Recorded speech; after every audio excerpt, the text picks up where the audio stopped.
Next on America's Hope, Congress finding common ground for our common good.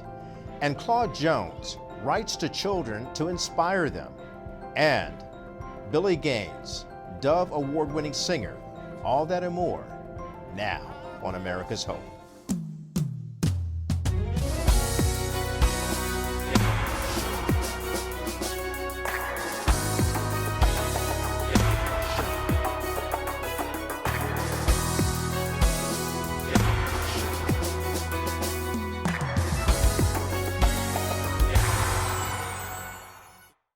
Good evening, everyone. I'm Kelly Wright. Welcome to America's Hope. As always on this program, we are talking about the epitome of hope and why it's so important to you, the American people. So I hope that wherever you are, you're taking care of yourselves and your family and understanding that you matter.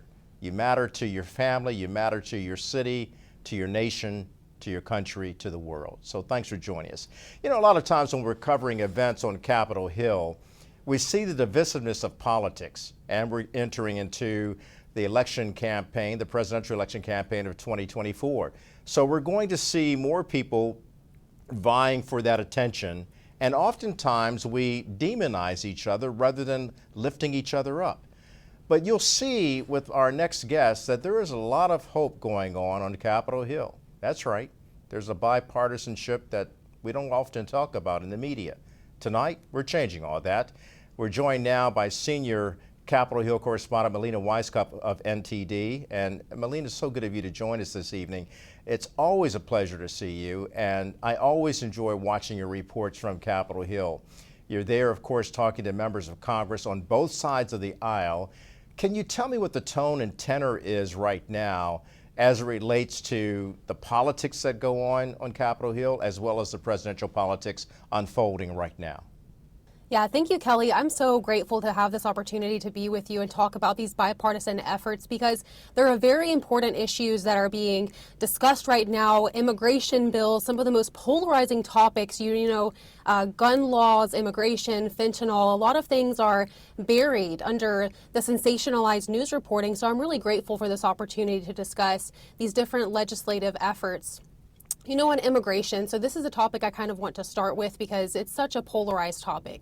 But actually, there is a ton of bipartisan effort to address both sides of the spectrum. You have members in the House, Congresswoman Salazar working alongside her Democrat colleague, Veronica Escobar from Texas. They introduced something called the Dignity Act.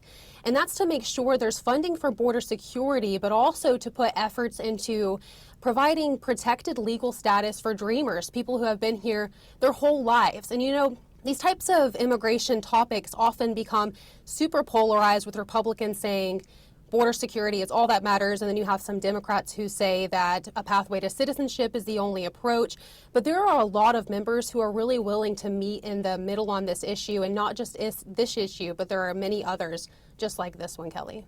And when they meet in the middle, generally things get done because they find a consensus that's for the common good of everybody concerned in the particular legislative approach that they're taking. Why is that not often reported?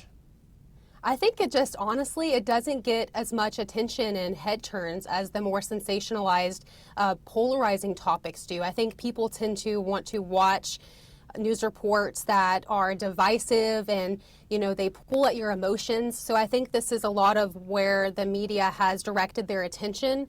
But actually, a lot of good and heartfelt, good uplifting feeling can come from watching news that shows that there is a bipartisan effort and there are solutions. Because honestly, Kelly, when you do watch those divisive news reports about, the fighting between Republicans and Democrats, yeah, it's a little bit satisfactory, but at the end you feel very hopeless because you don't feel like there's any solutions. But actually, this is why we should be talking about the topic in this show that you're starting, hope, because you do feel fulfilled after you realize there is hope, there are solutions, and people actually are working on them, even if they don't get talked about.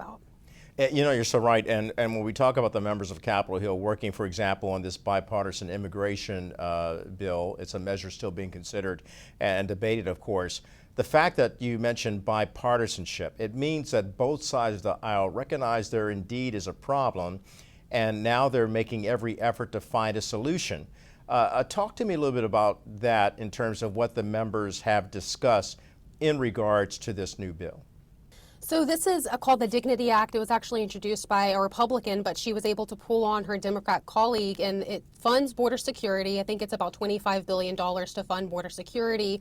It addresses the cartel issue because we know that's been talked about a lot, and actually both sides do recognize that there is an issue with the cartels taking control of the border, but they oftentimes don't provide solutions or move forward with solutions because Republicans only want this aspect. Democrats only want the immigration laws to be changed. So oftentimes you don't see this bipartisan effort come to the surface. Hopefully that will come up more. And also another issue with immigration that this bill addresses that I really think is important is the asylum process, because right now there's a huge backlog. There are millions of people, Kelly, who have lived in this country for years, and they are unable to get their asylum claims processed because the system is overwhelmed. So this bill also addresses that, them, and they just work on them one bit at a time. That would really be effective because oftentimes you see them come out with these massive bills that only tackle border security or only tackle pathway to citizenship. But actually, if you take that bill apart, I think, and just tackle the small issues like the asylum system, then you'll probably have much more success. And that's what I would honestly like to see in Congress as they continue to work through this bill. If you could repeat a little bit more of that, what you were saying, please. For sure. So the Dignity Act that was introduced by a Republican, Congresswoman Salazar, she was able to get her Democrat colleague, Escobar from Texas, on this bill. And what it does is it addresses the concerns that both parties have. You have billions of dollars that are sent to secure the border to address the cartel issue, which actually both parties do agree there is an issue with the cartels. Then you also have another key piece of this bill, which I think is very important, is it addresses the asylum system, because right now, Kelly, there are millions of people who are waiting for their asylum claims to be processed and adjudicated. They've been in this country for years, and they're just on a wait list because there is a problem with the asylum system that's in part caused by the immigration influx that we've seen over the past few years. So this addresses that. And what I'd like to see Congress members do more is to take these small issues and tackle them, because oftentimes when I speak with members and I ask them about asylum reform, they all agree this needs to happen. Or I ask them about addressing cartels and human trafficking. They say, yes, we need to address that. So I think instead of trying to lump everything in one big bill, they should really just tackle the parts where everybody agrees that can really help the people here in this country. Yeah, taking those little steps of action ultimately leads to a bigger solution that will help more people. You know, you talked about the cartels, you talked about the millions of Americans still waiting for asylum. That leads to a couple of other discussions. With this program or this bill that they're introducing, will it, in terms of dealing with the cartels, also deal with fentanyl? As you know, fentanyl is a very disturbing issue that's causing so many lives to be lost here in America. So I don't think this bill directly addresses fentanyl, but just by addressing the cartels in and of itself will actually help with the fentanyl issue. And on fentanyl, I mean, that's another really bipartisan issue where it actually doesn't even need to be a part of an immigration bill, Kelly, actually, because they passed through the House the Halt Fentanyl Act, which makes fentanyl a Schedule I drug, which is like one step towards trying to increase the consequences for having access to this drug.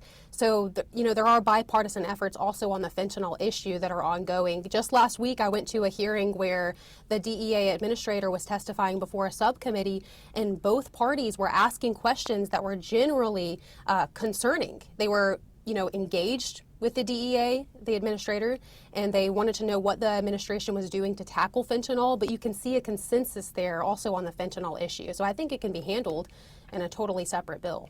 A very important bill that needs to be taking place. And of course, former governor of not Alabama, but Arkansas, Asa Hutchinson, who worked along those lines when he was serving in the administration, went on to talk about that on a recent program. He stated that scheduling it is not really the answer in his opinion. He wants to see more of a consensus bipartisanship to which you're talking about, to make people more aware of fentanyl and how it has to be stopped, not just from China, but also from the border.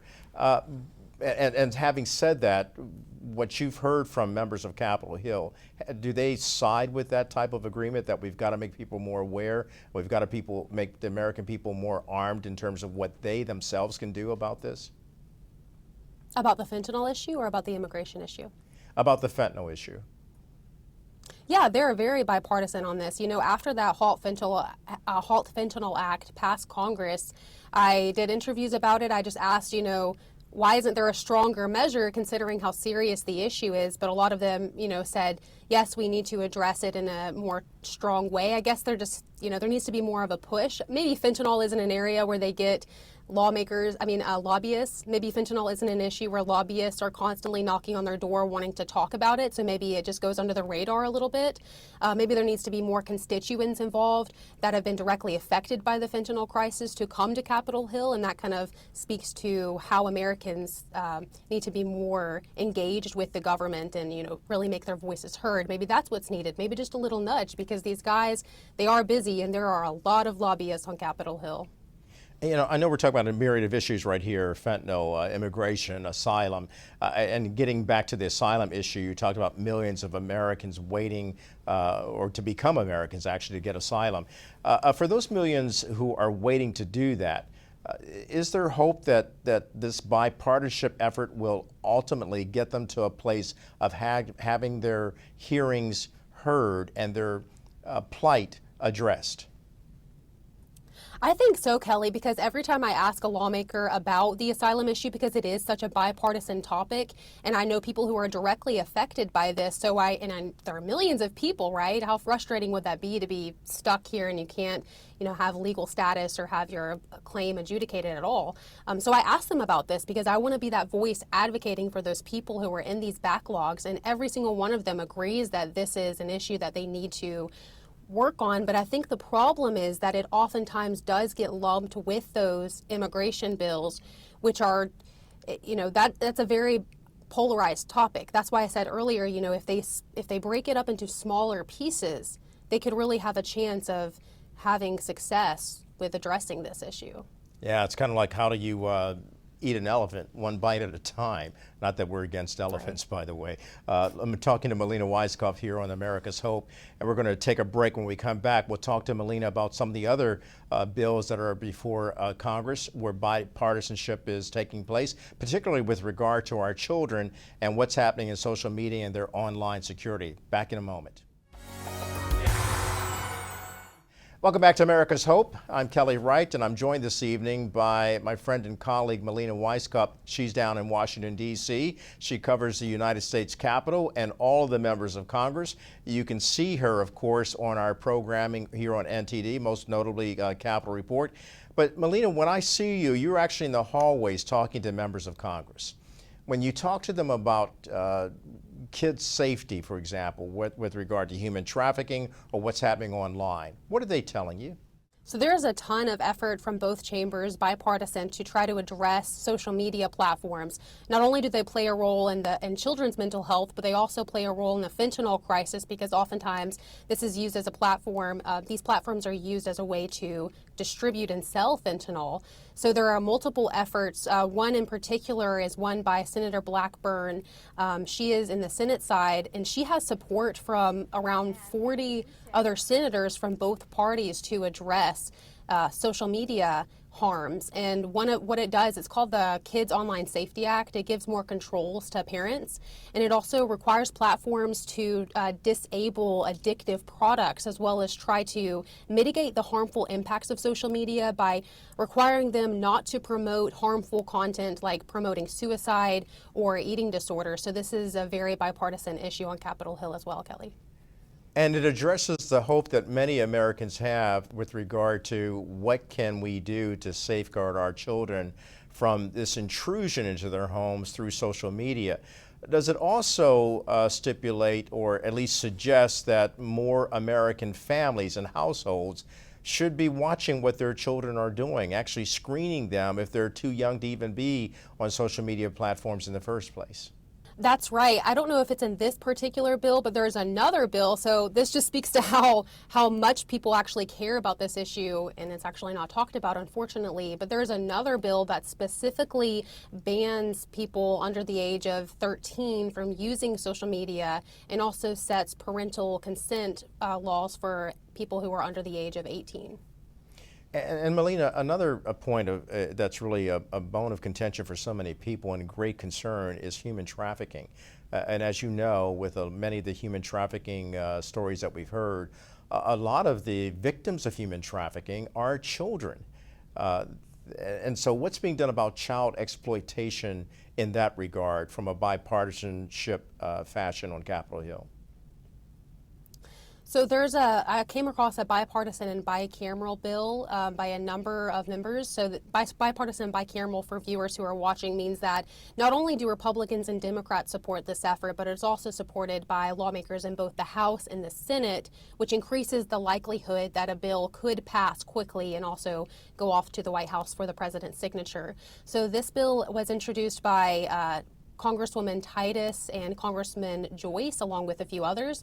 And it provides more resources for DHS to investigate human trafficking. And it also not only addresses the investigation aspect and tries to pin down those criminals, but it also provides funds for recovery programs for investigators and victims who are severely affected by this issue.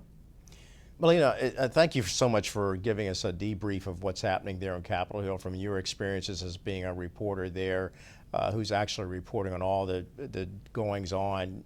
Even when they're on recess, you're still paying attention to what's happening in Congress. I got to ask you, the public doesn't really trust the United States government.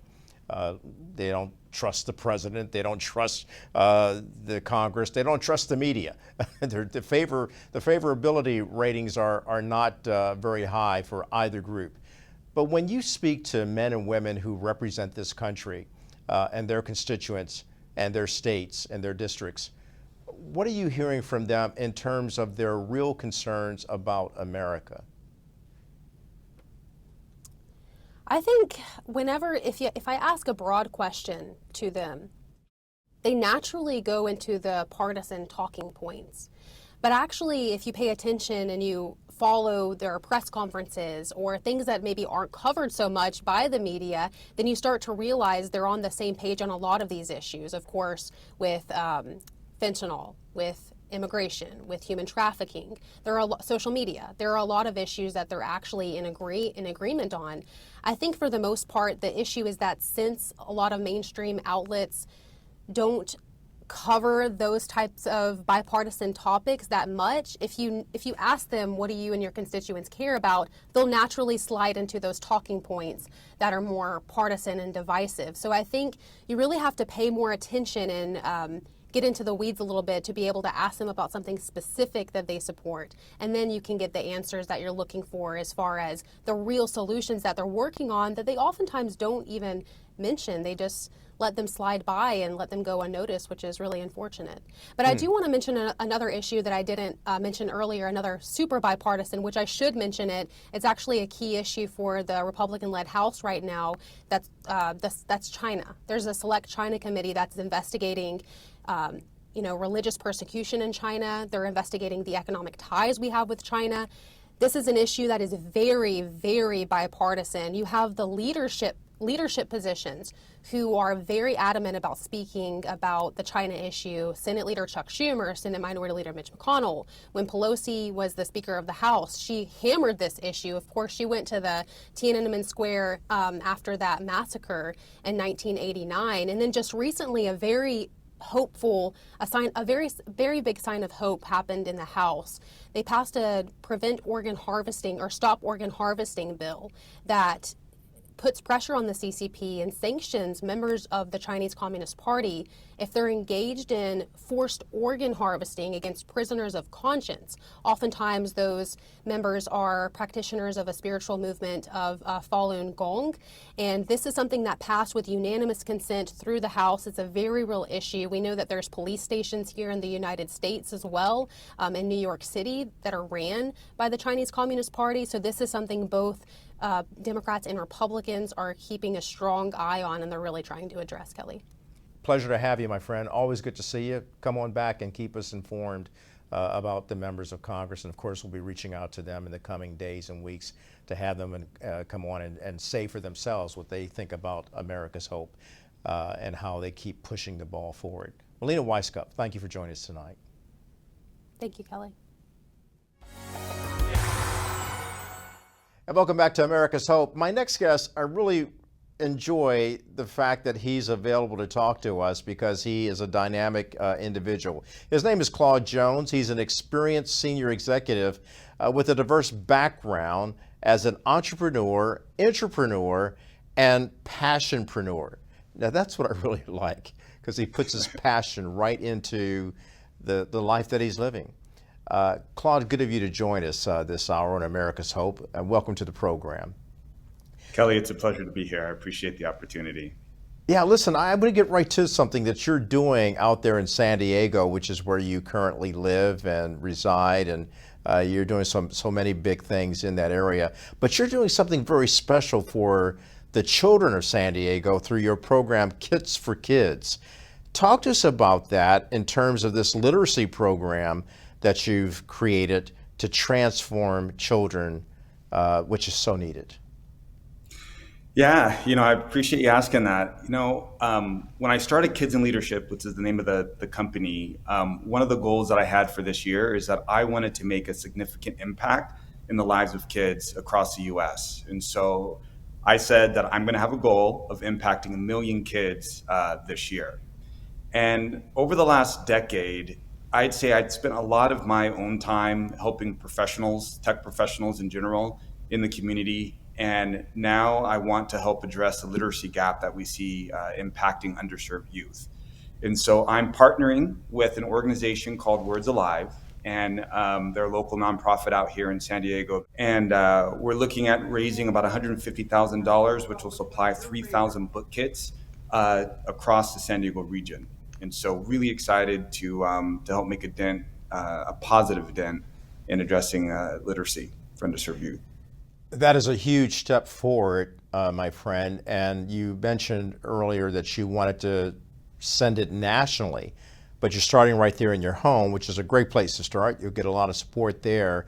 How can people support you nationwide to get this program, Kits for Kids, into the hands and actually to be read and teaching children how to read throughout the country? Yeah, you can go to kitsforkids.info. There's a blog post there that'll provide some information about what we're trying to do. And then you can click on a contact form there to reach out to me directly.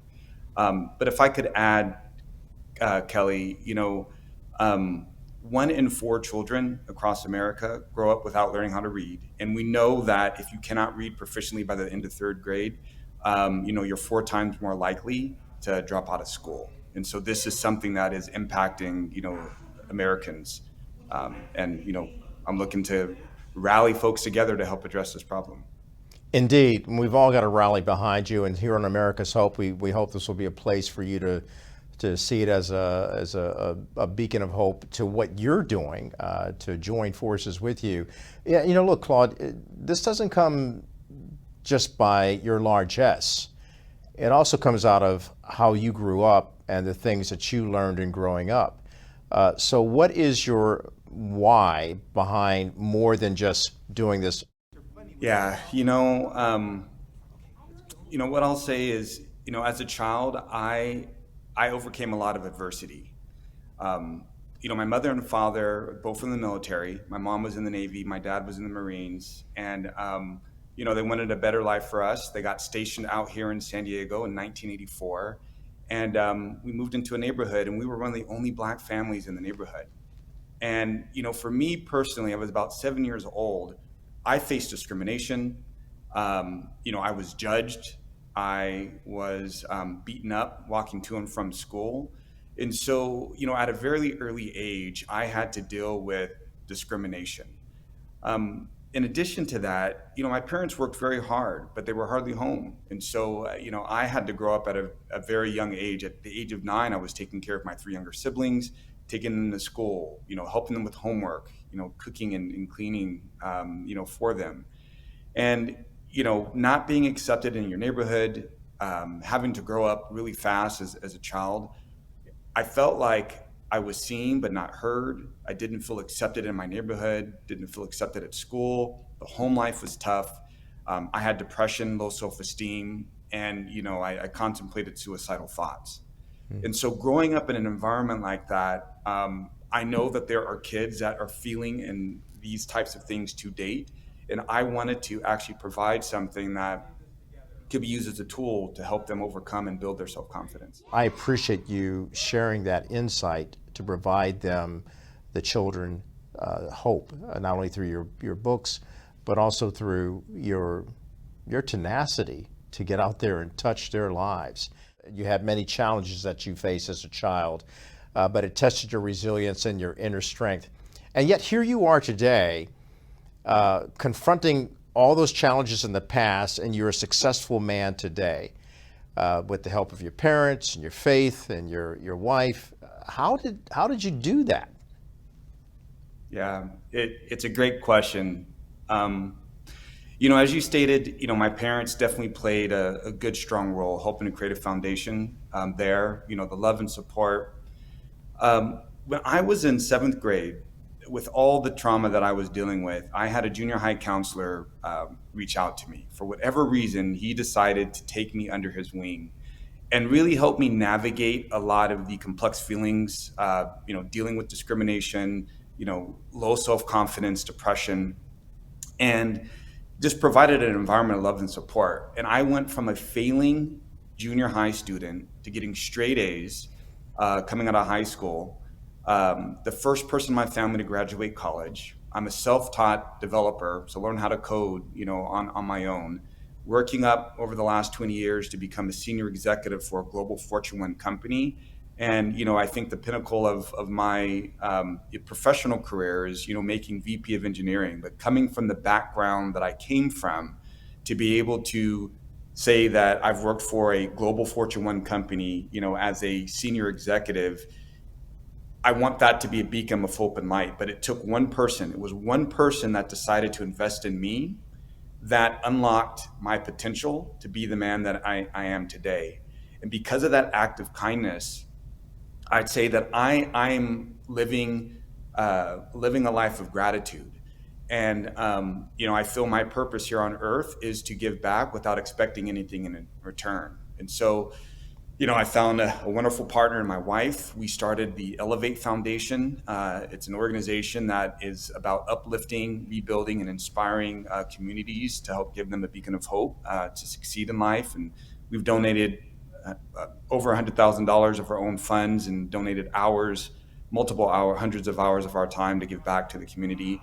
I do mentorship and coaching, for other professionals or youth that are looking to kind of navigate through their professional career. I've started a local organization here within San Diego called San Diego Tech Hub. It provides free services, events, and programs for tech professionals to help get them job opportunities. That's impacted over 4,000 people. And then I've started Kids in Leadership, which is a children's book series that I have. So, you never know what a single act of kindness can do to help inspire, an individual to achieve their goals. Claude, my friend, you are a blessing. You are providing uplift to so many individuals and communities. So what's your message to America, which is often caught in the throes of divisiveness and partisanship? What's your message to America about this wonderful gift that we've been given called hope? My message to America is that we need to embrace hope. Hope can unlock empathy. Hope can unlock compassion. Hope can unlock kindness. I think when we embrace that wholeheartedly, the potential to help address a lot of the inequities that we see in the world, it is possible. And so it's that hope really embodies belief.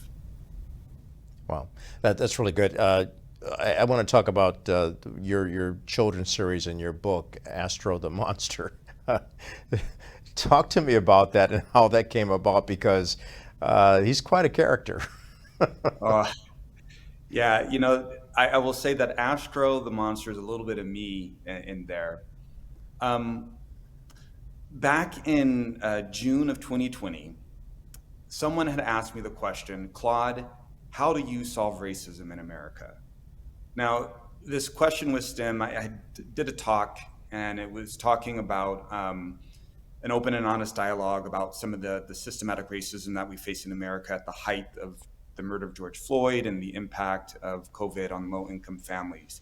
And at the end of that, someone had asked me that question about solving, how do you solve racism? And my answer was about investing in our youth.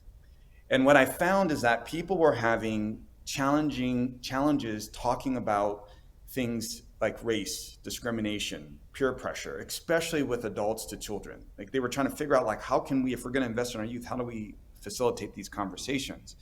And so I saw there was a gap there that needed to be filled. And that's where I decided that I was going to take, the 15 years of leadership experience that I had accumulated, in the professional world, combined with my experience with overcoming discrimination, low self-esteem, and then use the art of storytelling to tell a very simple message of kindness, empathy, and compassion. And, with that, I created a children's book series, animated series, educator curriculum. I mean, it really is a full product line on helping to address and create future leaders, starting with our youth. And how can we get a copy of that book, and what's your message to parents about why they should have this kind of book to teach their children about bullying, anti-bullying, and about race, and about other things that children need in order to establish their own community at school? Yeah. You can check out astrothemonster.com. And on there, it'll give you all the information about, the book series, some of the details, what books are in the series and the themes around that. The thing that makes these books just unique from other books, or what I would say is special, is that it aims on accomplishing three things. The first is that it's about empowering our youth, helping to build self-confidence, help a child navigate through their emotions, dealing with resilience, and helping to foster healthy relationships. That's the most important piece. I think second, it's building that trust bond between parent and child. How do you help facilitate having a discussion around sensitive topics like discrimination, mental health, or peer pressure? I want to make sure that we're able to create an open dialogue where kids can explore these topics with guidance and understanding, with an adult. And then the last, which I think makes it special, is there is educator curriculum that I've created. It focuses on language arts, social emotional learning, STEM related activities that teachers can use to help empower our children. And so to me, this is a tool for change. And, Kelly, if I'm going to steal a little bit from you, this is a tool for hope in creating future leaders that can be more empathetic to cause the change that we'd like to see in the world. You're an entrepreneur, intrapreneur, and passionpreneur. I got to ask you, passionpreneur, I've never heard that term until I met you. What is that all about? Oh, man. I was thinking, in my mind, I've always grown up, I wanted to be an entrepreneur. And then when I worked for Walmart for a while, I was doing a lot of intrapreneurial, work and helping to scale that business. I got a little bored in my career, and I felt like I was just being stagnant. And if I could have something that allowed me to connect sort of the entrepreneur side with my passion side, that is, I came with that term passionpreneur, at least applied it to myself. And really what it means is the ability to be able to live and walk your purpose and helping to impact the world. And that's what it means for me. I love that. Look, keep the passion going, my friend. You are a passionate hope activist out there in the world, and I know there's more to come. So anytime you want to stop by America's Hope to give us some hope, be my guest. I appreciate that, Kelly. Thank you very much. Claude Jones, appreciate you too. Best to you and your family and all the kids that you're trying to help out there. God bless. Thank you. Thank you. Back with more in just a moment. And welcome back to America's Hope. I'm Kelly Wright, and I'm joined now by this next gentleman who is a singer's singer. He is two-time Dove Award winner Billy Gaines, and he's been inspiring audiences around the world for more than 4 decades, spreading the joy and love for his music, mostly through gospel music, through television, radio, albums, live performances, and even film, including multiple National Promise Keepers conferences that went on throughout America. He's a masterful performer, and he has a unique vocal style that spans musical genres, and I'm delighted to have him on. Billy, good to see you, and thank you for joining us on America's Hope. Kelly, thank you for the invitation. I really appreciate that. Absolutely. You know, I got to ask you, you've been performing now for 4 decades, and you've been singing in so many different places with so many great artists as a background vocalist, but also out in front as a solo performer. Talk to me about your career and how you used it to inspire people. Well, it all began when I was really 17 years old, and it was basically from seeking God's face and finding out what it was that He had, wanted for my life. And when I realized that was music, I just really began to focus on doing that, and the Lord was directing me every step of the way because I hadn't planned on doing that. You hadn't planned on doing that, so you just kind of stumbled into music? I guess you could really say that because, when I applied for VCU, I really wanted to be a mechanical engineer because I thought I was an inventor, Yeah, you mentioned God, VCU, Virginia Commonwealth University. Yes, because I'm from Richmond, Virginia. That's my hometown. And I really thought, I was going to be an inventor. I had all these things that I'd already, 14 coming up with air washers and all these kind of ideas. But God had a different plan, and it came about because I asked Him, Lord, what is it that you want me to do with my life? And surprisingly, it was music. Yeah. So wait a minute, let me get this straight then. You were kind of like a scientist then. You wanted to go into engineering, you had a science background, you had the academics to pull it off. Do scientists really talk to God and find hope? Yes, they do. I'm being facetious, of course. Some of the greatest scientific proof is in God's creation. That's wonderful.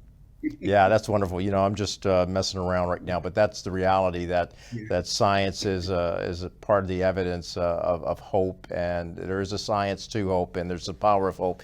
So with your singing and acting role that you stumbled into, you started really making a lot of impact. You started singing with the notable late and great Andre Crouch. What was that experience like? Well, actually, I was singing with Danville Hall, who was the lead singer of Andre Crouch. And, I did background sessions for Amy Grant, D.C. Talk, Carmen, Peebo Bryson, and all these different people. And that was just because of the reputation I had developed as a singer.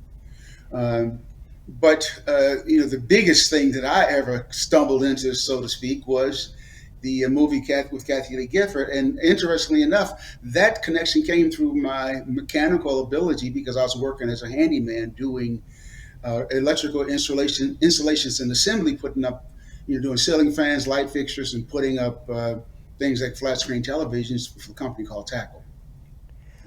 Wow, so you didn't know Kathy Lee beforehand through your music, but you met her through your side job. From my side hustle, absolutely. So talk to me about that happenstance experience of meeting Kathy Lee, and when did the light go on in Kathy Lee's mind to say, you know what, you've got a good voice, you should be part of this movie I'm making? Well, it was October 27th of 2018 when the CEO of the company contacted me by text and wanted me to do a job for his wife. Well, I went down to Franklin, Tennessee. When I got there, she said, well, this isn't for me, it's for one of my clients. So we go inside of this brownstone and go up to the second floor. I get off. There's nothing in this room but a black baby grand piano, Yamaha, by the way. And I'm fixated on that. But Angie, who had, I was there to do this job, she said, Billy, this is my client, Kathy. And I turned to my left. That's Kathy Lee Gifford standing there. It's like, what? It's like my jaw hit the floor. Next thing you know, She asked me about my last name, and when I say it's Gaines, she said, "You mean Billy Gaines, as in Billy and Sarah Gaines?" And this is Angie talking. I said, "Yeah, that's me." And it was on, you know. She said, "Oh my goodness, I love your music for years. I didn't know that was you."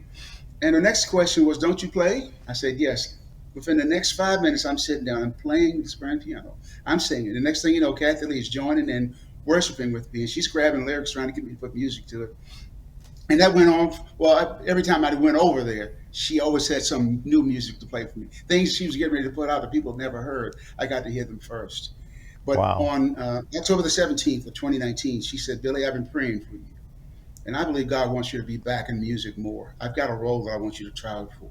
So October the 25th, I went there and I tried out for the role of Moses right in her living room there. And after I finished, she said, "You are Moses."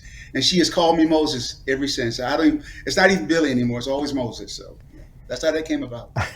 Well, in the words of the great and extraordinary Kathy Lee Gifford, Moses, uh, how's it been Yes. going since you made the movie The Way?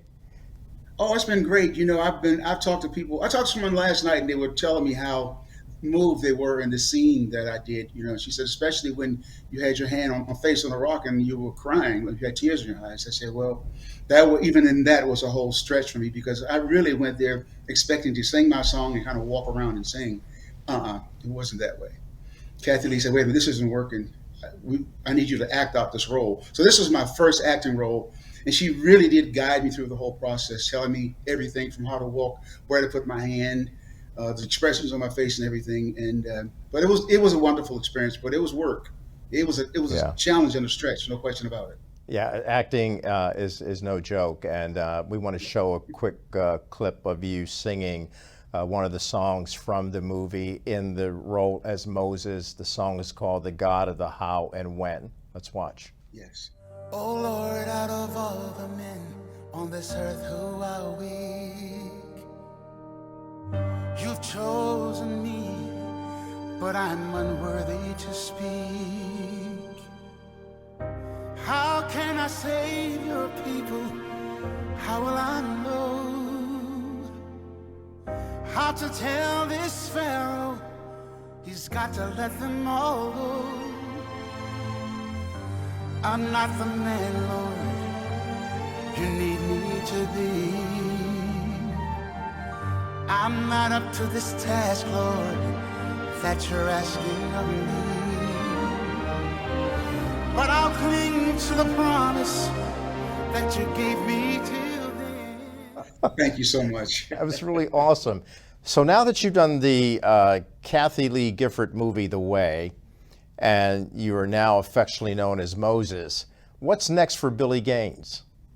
Well, what's next for me is I have a brand new book coming out in the fall called The Hand of God.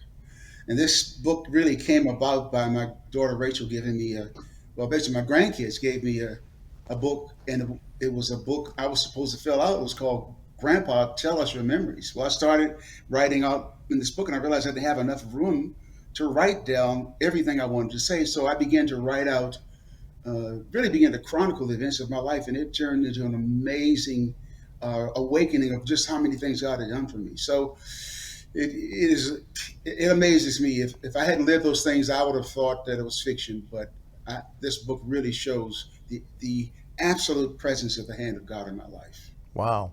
Billy, a lot of people in America today, they're wondering, have we forgotten hope? And you're writing about it, you're singing about it, you're really going out there in the world and to be about it, to be about this face of hope. Why is that so important to you, and why should it be valued by all of us in this country and throughout the world, for that matter?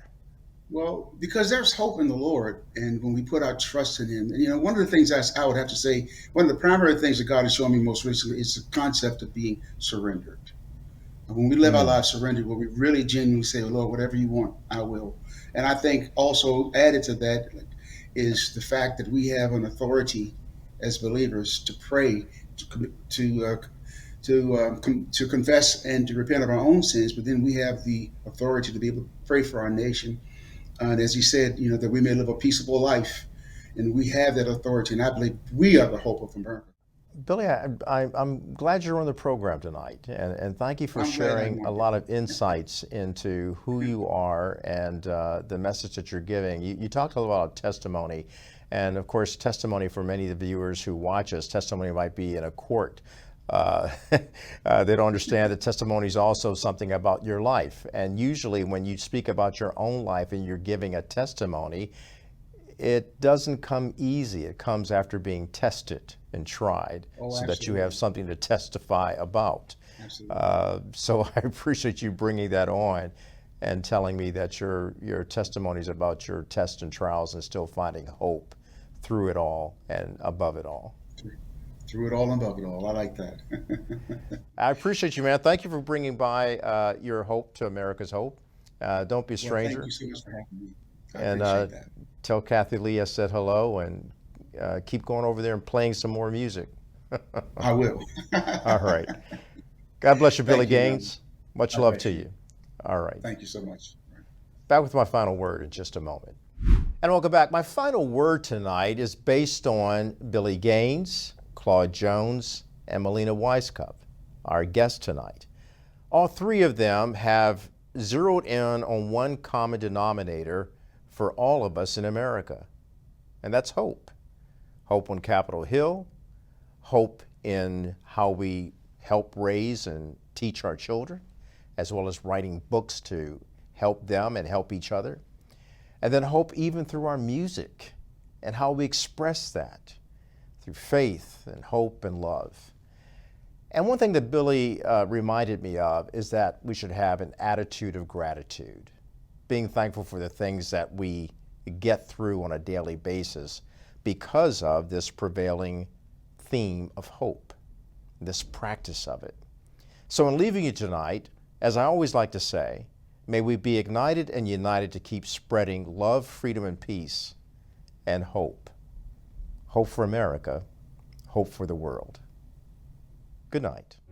We are a family, together you and me, agreeing to disagree, but still live in harmony.